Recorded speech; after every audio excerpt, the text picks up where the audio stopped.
Qual é a família Tranquilidade? É o DGzinho na voz. E hoje eu vim aqui para conversar com vocês sobre um tema um pouco polêmico, que é Deus, religião e as minhas experiências com o sobrenatural, com o mundo espiritual, ou como você quiser chamar. E por que eu falo que isso é um tema polêmico, né, gente? Porque a gente sabe que falar sobre religião, falar sobre Deus e entidades no geral, essas coisas mais divinas, normalmente deixa as pessoas um pouco oriçadas, né? Pode ser um pouco de gatilho. Algumas pessoas podem ficar chateadas, podem se sentir ofendidas de alguma forma. A gente sabe que falar sobre religião, política e futebol aqui no Brasil é um pouco complicado. Mas a minha intenção não é de forma alguma ofender ninguém, criticar ninguém, falar que o que eu penso é certo ou o que você pensa é errado de forma alguma, longe de mim, ficar cagando regra, tá? Eu sou só mais uma pessoa. Eu vim aqui, na verdade, para compartilhar com vocês um pouco do meu pensamento sobre esse tema. E eu preciso começar dizendo para vocês que eu não tenho religião, tá? Eu não fui criado seguindo uma doutrina específica, eu não fui criado seguindo uma religião. Os meus pais, apesar deles terem as religiões deles, eles sempre me deixaram meio que livre para escolher o meu caminho e me deixaram livre para que eu acreditasse no que eu quisesse. Óbvio, já fui em igreja quando eu era mais novo, então apesar de eu nunca ter sido ensinado ou doutrinado numa religião específica, eu estive cercado, sempre estive cercado por pessoas que são religiosas, por pessoas que que praticam certas religiões. Tem pessoas da minha família que são do catolicismo, tem pessoas na minha família que são espíritas, pessoas que já foram da Umbanda, enfim. Sempre foi muito variado. A minha mãe também sempre me deu muitas experiências diferentes, espiritualmente falando. Ela nunca realmente impôs nada em mim, sempre deixou tudo muito aberto para eu poder explorar o que eu quisesse. Sou batizado, sim, já fui batizado, mas, por exemplo, nunca fiz catequese, nunca tive interesse em fazer catequese e meus pais nunca me forçaram. Então eu não sou religioso, não sigo nenhuma religião, mas também não sou ateu, tá? Hoje em dia eu me considero agnóstico. Para quem não sabe o que agnóstico ou agnosticismo significa, é basicamente aquela pessoa que não necessariamente acredita, mas também não deixa de acreditar. É o famoso em cima do muro mesmo. Não, brincadeira. É óbvio que vai um pouco mais além de estar em cima do muro. Porque, pelo menos pra mim, né? Porque assim, eu já passei por uma fase da minha vida onde eu fui ateu. Tá? Na minha infância, quando eu era bem mais novinho, eu acreditava em Deus. Ou pelo menos eu achava que eu acreditava em Deus. Né? Conforme eu fui crescendo, eu fui percebendo que muitas das crenças que eu tinha sobre Deus e sobre religião no geral eram muito mais para agradar alguns dos meus familiares e alguns amigos meus, alguns conhecidos, do que realmente porque eu acreditava naquilo. Eu, como criança ou ali antes da minha adolescência, eu passava o ano inteiro sem realmente pensar em Deus, sem rezar, sem praticar nada relacionado à religião, mas em alguns momentos muito específicos da minha vida, eu achava que seria legal se eu fizesse alguns comentários religiosos. Por exemplo, eu lembro até hoje que teve um dia que tava ventando bastante lá em casa, e eu virei pra minha mãe e falei: mãe, eu gosto muito do vento, é como se fosse um ventilador de Deus, né? Tipo, fiz um comentário assim, e ela achou lindo, ela falou: nossa, meu filho novinho falando que o vento é o ventilador de Deus e falando sobre Deus. Eu sei que pode parecer algo bobo, pode parecer algo idiota, mas não sei, foi algo que eu falei que na hora a reação dela foi positiva, foi legal. E eu me lembro até hoje que eu não realmente pensava isso. Eu não pensava realmente, o vento foi produzido por Deus. Não, eu falei isso porque eu queria pegar uma reação positiva da minha mãe.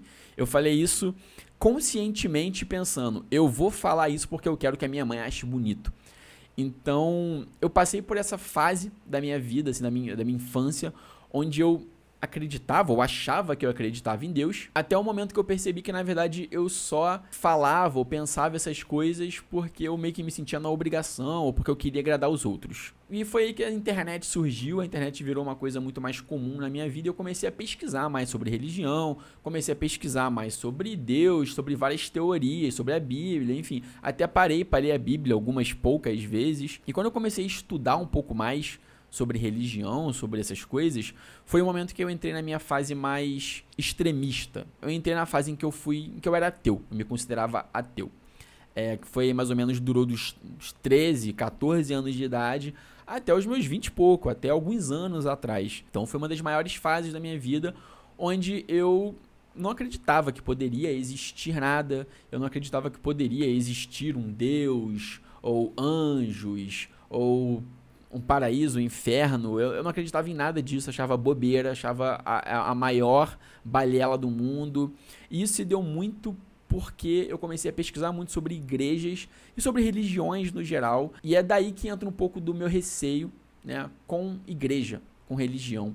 Eu acho que ao mesmo tempo que as religiões prestam um papel muito positivo, né? No caso, elas podem prestar um papel muito positivo na sociedade e na vida de muitas pessoas, cara, não tem como negar, assim, que muitas pessoas, de fato, mudam de vida, mudam o comportamento, largam as drogas, largam os vícios que elas têm, por causa da igreja, porque estão ali num ambiente legal, num ambiente positivo, com apoio das pessoas, ouvindo mensagens legais, ouvindo mensagens positivas e vendo um propósito maior na vida. Porque às vezes a depressão, a tristeza, ela vem num momento da vida da pessoa em que ela não vê saída, em que ela não vê propósito, em que ela não enxerga um caminho para sair dos vícios, da tristeza, das decepções, das frustrações da vida dela.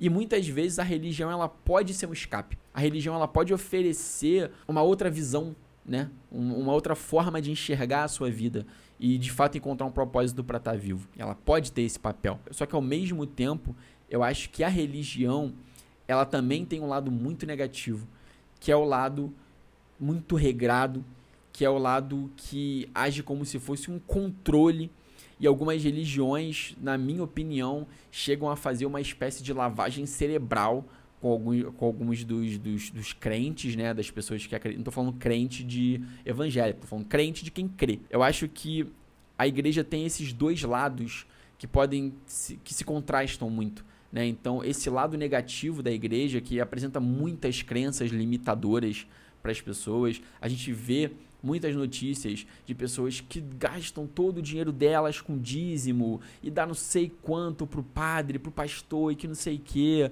Pessoas que às vezes são muito hipócritas também, que estão ali todo dia na igreja, mas do outro lado estão aí mentindo, traindo, invejando, falando mal dos outros, fazendo fofoca. Então você começa a ver essas coisas e eu não sei, te dá um gostinho meio azedo na boca. Pelo menos aconteceu isso comigo. Eu comecei a ver e estudar muitas coisas sobre as religiões e eu comecei a focar muito no lado negativo. Eu comecei a focar muito nessas notícias ruins que a gente vê e nesse lado meio controlador e meio, né, da religião. E isso foi o suficiente para me colocar num papel contra as igrejas durante boa parte da minha vida e eu automaticamente acabei levando isso para a religião e para a espiritualidade como um todo, né? Por isso que eu acabei falando que eu fui um pouco extremista, porque você pode ser contra religiões, você pode ser contra instituições religiosas, mas você não precisa ser contra a espiritualidade, você não precisa ser contra Deus, porque, né, eu sou agnóstico, não necessariamente creio em nada específico, mas eu não acho que Deus seja a igreja. Eu não acho que Deus seja um prédio, sabe? Deus é o que você crê, Deus está no seu dia a dia, Deus está nas suas ações, Deus está na sua bondade, Deus está no seu pensamento. Você não precisa estar indo para a igreja para você ser uma pessoa que crê em Deus. Mas, né, automaticamente, como uma pessoa mais jovem, uma pessoa que ainda estava aprendendo sobre o mundo, sobre a vida, eu passei por esse processo um pouco extremista, onde eu falei, cara, tudo isso é uma bosta, tudo isso é muito ruim, nada disso presta. E eu não vou negar que, apesar de eu já estar quase com 30 anos hoje em dia, eu ainda enxergo as igrejas e instituições religiosas com uma pulga atrás da orelha. Novamente, eu consigo enxergar o lado positivo. Eu sei que tem igrejas que fazem doações, tem igrejas e congregações, enfim, que dão comida para os moradores de rua, dão roupa. Ok, eu sei, gente, eu sei que tem um lado positivo, mas ao mesmo tempo eu acho que religião, no geral, cria muitas crenças limitantes na nossa cabeça, tá? Limita a gente, limita o nosso consciente, limita o nosso prazer até, em níveis que eu não concordo. Eu não concordo, tá? Não tô aqui criticando, não tô aqui falando mal, cada um sabe o que é bom pra si mesmo. Só tô falando que é o tipo de coisa que eu enxergo e eu falo, cara, eu não conseguiria fazer parte disso. Mas enfim, passei por essa fase ateísta da minha vida, onde eu de fato dizia pra mim mesmo que eu não acreditava em nada. Só que ao mesmo tempo, né, da mesma forma que na minha infância eu fingia que acreditava para agradar os outros, mas no fim não era algo que eu realmente sentia no meu coração. Na minha época de ateu, eu também dizia que não acreditava em nada, mas no fundo, no meu coração, eu tinha as minhas dúvidas. Eu tinha os meus questionamentos se eu realmente não acreditava. Eu sempre achei esse assunto muito interessante, tanto que eu comecei a estudar sobre isso muito jovem, estudar informalmente, né, gente? Tô falando de internet, YouTube, essas coisas. Nunca fiz nenhum curso de religião, mas, enfim, sempre procurei, sempre li bastante a respeito. Então, desde pequeno, eu sempre tive essa curiosidade. E eu acho que essa curiosidade estava ali, sempre esteve ali por um motivo, sabe? Não é só porque eu achava legal. Tinha algo a mais ali, tinha algo no fundinho da minha cabeça, ali no meu subconsciente, que me chamava para aquilo. E recentemente, né? Recentemente, assim, já tem alguns anos que eu sou agnóstico, já tem alguns anos que eu mudei a minha visão, a minha perspectiva sobre tudo isso. Mas está recente, né? Querendo ou não, está recente. Eu acabei mudando a minha percepção justamente porque eu entendi.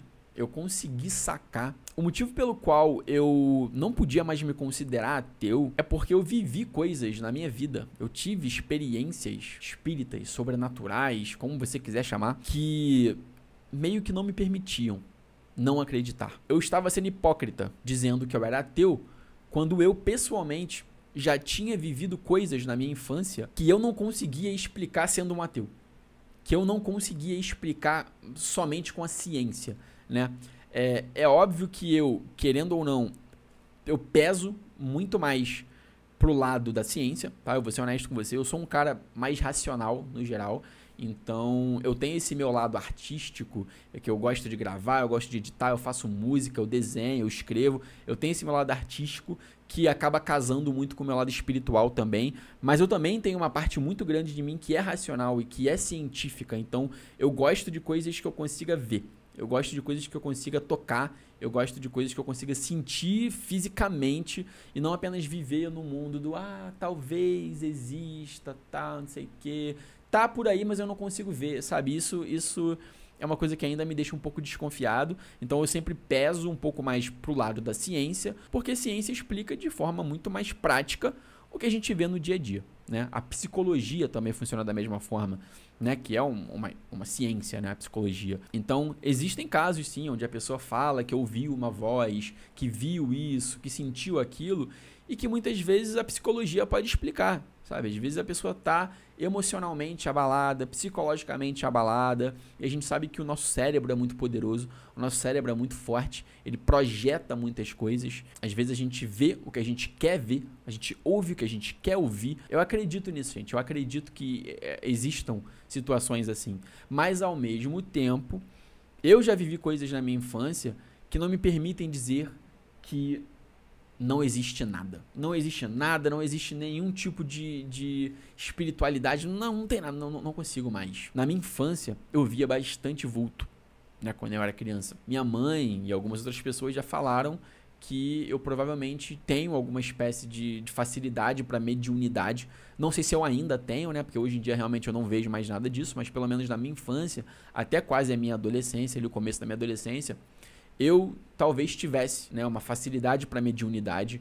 Então eu via, eu ouvia e eu sentia muitas coisas que eu não conseguia explicar e que até hoje eu não consigo. Quando eu era mais novo, meu quarto não tinha porta, então eu dormia de frente pro corredor, escuro. Eu lembro de muitos momentos, muitas noites que eu acordei de madrugada e eu via pessoas no corredor da minha casa. Eu via homens, eu via mulheres e eu passava noites muito assustadoras vendo essas figuras ali e que até hoje eu não consigo justificar, porque eu era muito novinho. Hoje, eu conseguiria justificar se eu visse essas coisas hoje, porque eu sou um cara que ao mesmo tempo eu gosto muito de filmes de terror, né? Eu gosto, acho legal, acho divertido. Então eu consumo muito conteúdo de terror. Então se eu visse vultos hoje em dia, beleza, pô, aí a psicologia explica. Caraca, o moleque fica consumindo vídeo de terror, é óbvio que ele vai dormir e vai ficar vendo sombra no escuro, né? Beleza. Mas com 5, 6 anos de idade, gente, eu via filme da Disney. Com 5, 6 anos de idade, eu brincava de boneco, eu jogava bola na rua, sabe? Eu não consumia esse tipo de mídia a ponto de dizer que isso me afetava de alguma forma. Hoje que eu tô adulto, eu sei que existe um peso muito grande na casa onde eu cresci, né? No terreno onde eu cresci, Que isso talvez seja um assunto para um outro vídeo, não vou entrar em detalhes porque aí já envolve minha família, envolve coisas muito mais pessoais, mas existe um peso, uma carga espiritual, emocional muito grande envolvida no terreno da minha família, na casa onde eu cresci, e que eu, talvez com uma facilidade para mediunidade, talvez estivesse mais sensível a ver essas coisas, a sentir essas cargas. Eu lembro que muitos momentos que eu estava sozinho em casa, que meus pais saíram por algum motivo, e eu fiquei sozinho em casa, acordei de repente no final de semana, e meus pais tinham ido no mercado, eu sentia muitas presenças. Eu literalmente, sabe quando você sente assim a sua nuca arrepiar? Sabe quando você tem aquela sensação de que tem alguém te olhando, sabe? Que é pesada, uma sensação pesada, que tem olhos em você. É muito bizarro quando você sente isso e você está sozinho em casa. E você tem 7 anos de idade. É muito bizarro você acordar de madrugada com 8 anos, 9 anos, e você vê uma pessoa no corredor da sua casa, olhando você. E por causa disso, né, porque eu via muitos vultos, a minha mãe me levava na benzedeira. Ela me levou na benzedeira durante uma época da minha vida. E frequentar a benzedeira também, eu não vou negar, eu vou ser sincero, era assustador. Tá? Eu acho que isso sim talvez tenha sido uma experiência que eu tive, que eu não vou dizer que foi traumatizante, porque eu não acho que chegou a ser traumatizante, mas que com certeza me abalou de alguma forma, me moveu de alguma forma. Porque o contexto da benzedeira eu achava um pouco assustador. O local era um local escuro, ela era uma moça, uma velhinha um pouco esquisita, tinham muitas estátuas e muitas figuras de santos e coisas do tipo que eu particularmente naquela idade achava um pouquinho assustador. Hoje, mais velho, quando eu lembro, né, com a mente muito mais clara, não tinha nada demais, gente, não tinha nada demais. Era uma velhinha super doce, com o cachimbinho dela, jogava uma aguinha em mim ali, fazia uma reza e tal, não era nada demais. Mas naquela idade, quando a gente é mais novo, a gente tudo impressiona a gente com mais facilidade, né? Então esse contexto da benzedeira, hoje quando eu paro pra lembrar, eu ficava um pouco assim impressionado, né, quando eu ia na benzedeira. Mas enfim, eu ia na benzedeira porque eu comentava muito com a minha mãe sobre esses espíritos, esses vultos que eu via. E a minha mãe, né, no conhecimento dela, sem saber muito o que fazer, correu atrás de me ajudar, de tentar solucionar esse problema com o conhecimento que ela tinha, né? Então, além disso, né, além desses vultos que eu via e vozes que eu já ouvi e com situações desse tipo, lembro de uma situação muito específica que aconteceu, que foi com a morte do meu avô, o pai do meu pai. Eu não vou lembrar o contexto específico, porque novamente eu era muito novinho, né, gente? Eu devia ter o quê? 7, 8 anos. Eu já tô com 28. Então, por 20 anos que isso aconteceu, né, gente? Mas eu lembro, até hoje, de uma noite em que eu fui dormir e o meu avô estava mal, estava internado, né? Eu já sabia disso, apesar de eu não entender muito bem o peso do meu avô estar no hospital. Eu não imaginava que ele ia, de fato, que ele poderia falecer. Eu era bem novo, então pra mim, meu avô tá no hospital. Ok, eu também vou pro hospital de vez em quando, às vezes eu fico doente e tal, normal. Então eu não entendia o peso disso. E eu lembro de uma noite específica, onde eu fui dormir, normal, deitei na minha cama. Eu acordei de madrugada, sentindo uma mão, assim, no meu rosto, na minha cabeça, passando na minha cabeça, na verdade. Uma mão passando na minha cabeça e depois no meu rosto. E normalmente, se você tá dormindo e você sente uma mão passando no seu rosto, a primeira coisa que você vai pensar é a minha mãe ou o meu pai, né? Uma das pessoas que vivem aqui comigo. Mas nesse caso, a primeira pessoa que veio na minha cabeça foi o meu avô. Eu estava deitado, senti uma mão passando na minha cabeça e automaticamente me veio a imagem do meu avô, o nome, a cara dele na minha cabeça. Pensei, o vovô Alfredo. E aí eu acordei e vi que não tinha ninguém no meu quarto. Falei, que estranho. Mas eu não senti medo. Foi uma das primeiras experiências que eu tive, ou talvez a única experiência que eu tive, espiritual, que eu não fiquei com medo. Eu só achei esquisito, porque, né, eu senti uma mão abrindo, não tinha ninguém. Eu falei, que estranho. Na manhã seguinte, no dia seguinte, a gente descobriu que o meu avô tinha falecido. Agora eu não me lembro se ele faleceu durante a noite, se ele faleceu durante o dia seguinte, eu não sei muito bem. Mas hoje, quando eu paro pra pensar nisso, eu tenho muito claro pra mim, assim, é a única explicação plausível que eu consigo encontrar. O meu avô faleceu e foi se despedir de mim. Já tentei justificar isso de forma científica, né, de forma racional, tipo assim, eu era novo, eu sabia que meu avô estava internado, então eu sonhei, né, com isso, sonhei que ele tinha ido se despedir de mim ou algo do tipo. É possível que tenha sido um sonho, mas na noite anterior ao falecimento dele, no dia anterior ao falecimento dele, é pesado. é muita coincidência. Ah, DG, você realmente acha que o seu avô foi se despedir de você? Talvez. Talvez alguma energia tenha emanado. Talvez ele estivesse deitado na cama dele, sentindo que a morte estava chegando. E ele estava pensando em todas as pessoas que ele amava, em todas as pessoas que ele não veria mais. Pensou no meu pai, o filho dele, pensou na esposa, pensou nas outras filhas que ele tem, que eu tenho 5 tias. Nossa, meu pai tem 5 irmãs. Fátima... Nossa, meu pai tem 5 irmãs. E o meu pai é o caçula, de 5 mulheres. Caraca, aguentou muito, hein? Meu Deus, tô brincando. Mas é possível que meu avô estivesse ali, pensando em todas as pessoas que ele sentiria falta na vida dele. E ele tenha se lembrado de mim. E eu, por eu ser uma criança, por eu estar num momento sensível, de sensibilidade da minha vida, eu tenha recebido essa energia dele. Né? Eu acredito, gente. É possível.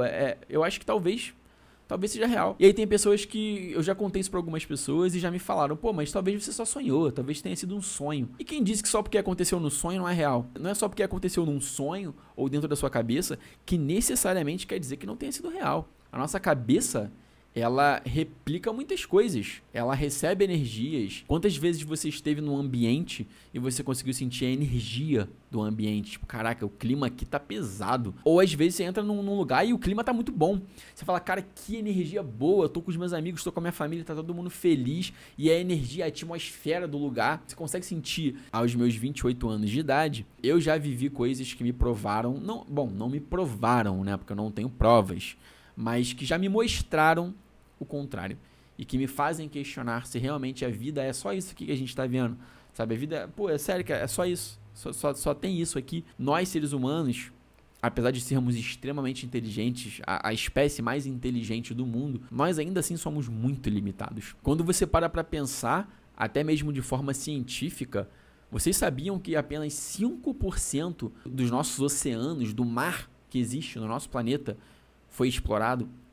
5%. Gente, isso é muito pouco. Existe 95% que nós não conhecemos. E isso é da água, tá? Isso é do mar. Podem existir milhares e milhões de criaturas e animais que nós não conhecemos, simplesmente porque a gente não consegue chegar fundo o suficiente. Podem ter novos tipos de planta lá no fundo do oceano que nós não sabemos, que a gente não consegue chegar lá. Eu não tô nem falando sobre o espaço, tá, gente? O espaço é outro assunto. Nem vou falar sobre o espaço. Tô falando sobre o oceano, sobre a água. A gente vai pra praia. A gente entra em rio. A gente vai em cachoeira. É real. A gente não conhece 50%, nem 10% da água. Então, assim, quem sou eu? Quem somos nós pra, de fato, dizer que não existe nada? Sabe? Bom, é assim que eu penso. Se você é ateu até e você não acredita em nada, tudo bem. Já fui assim também. Tudo bem. Mas uma coisa que eu posso dizer com certeza, né, para não dizer que eu sou um cara 100% em cima do muro, eu não creio no Deus que a maioria das pessoas creem, tá? Eu acho que se existe um Deus, ele é uma força. Ele é uma energia que a gente nunca vai conseguir compreender, né? Eu não acho que Deus é um velhinho barbudo sentado lá no céu, sabe? Eu acho que é muita petulância de nós, seres humanos, achar que uma das maiores forças do mundo que governa tudo tem a nossa cara. E a Bíblia também é uma coisa que eu não consigo olhar para a Bíblia como algo válido. Se você acredita, tudo bem. Se você segue, tudo bem. Tô falando que essa é a minha opinião. Eu não consigo olhar para a Bíblia como algo que eu considero válido, porque eu não sei quem fez a Bíblia. Quem fez a Bíblia foi um cara, um ser humano, assim como eu, assim como você. Como é que eu vou saber se esse cara tá certo? Acho difícil acreditar na Bíblia. Tem muitos ensinamentos lá que são bonitos e que são legais, mas ao mesmo tempo também tem muita coisa lá que tá desatualizada. Tem muita coisa lá com as quais eu não concordo. Imagina se a nossa sociedade entra em colapso. Tá, a gente tem aí o fim do mundo. Poucas pessoas sobrevivem. A internet acaba, não tem mais nada. Daqui a 2000 anos, acham uma história em quadrinho do Homem-Aranha. Aí a pessoa vai ler e fala, meu Deus do céu, existia um homem há 2000 anos atrás que se vestia de vermelho e soltava teia. Esse é o nosso novo Deus. Pra mim, isso o conceito é parecido. Sabe, eu não sei de onde veio, não sei quem fez. Enfim, esse foi o vídeo de hoje. Espero que vocês tenham gostado. Tamo junto e até a próxima. Valeu, galera. É nóis.